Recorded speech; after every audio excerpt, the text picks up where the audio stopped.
নমস্কার বন্ধুরা, আজকে আমি তোমাদের বড়ার টক রান্না করে দেখাবো। মটর ডালটাকে আমি ভিজিয়ে নিয়েছিলাম 2 থেকে 2.5 ঘন্টা। তারপর আমি মিক্সিতে পেস্ট করে নিয়েছি। এর মধ্যে দেওয়া আছে অল্প একটু লবণ আর চিনি।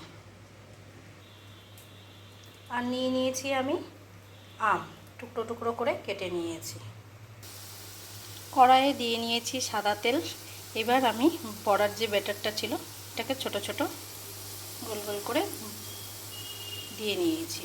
এবার হালকা ভেজে নেব, খুব বেশি কড়া করে ভাজবো না, হালকা লালচে লালচে হলেই তুলে নেব। বড়ার টক রান্না করার জন্য বড়াগুলোকে আমি এভাবে ভেজে নিয়েছি। তারপরে কড়াইয়ে দিয়ে নিয়েছি সাদা তেল, কালো সর্ষ আর শুকনো লঙ্কা। এবার আমটাকে আমি দিয়ে নেব।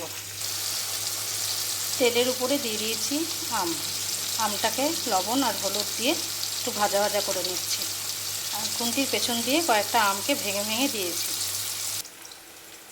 আমটা সেদ্ধ হয়ে গেছিলো। এবার আমি দিয়ে নিয়েছি জলটা ফুটে উঠেছে। এবার আমি বড়াগুলো দিয়ে নেব।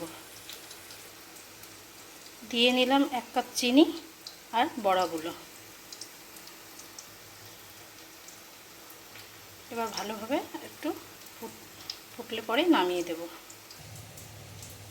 বন্ধুরা, একদম রেডি হয়ে গেছে বড়ার টক।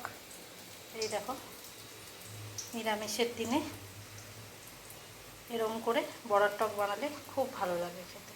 নিরামিষ হোক বা আমিষের দিনে বড়ার টকটা মুখে রুচি না আসলে এইভাবে বড়ার টকটা বানিয়ে খেয়ে দেখবে, খুব ভালো লাগে খেতে।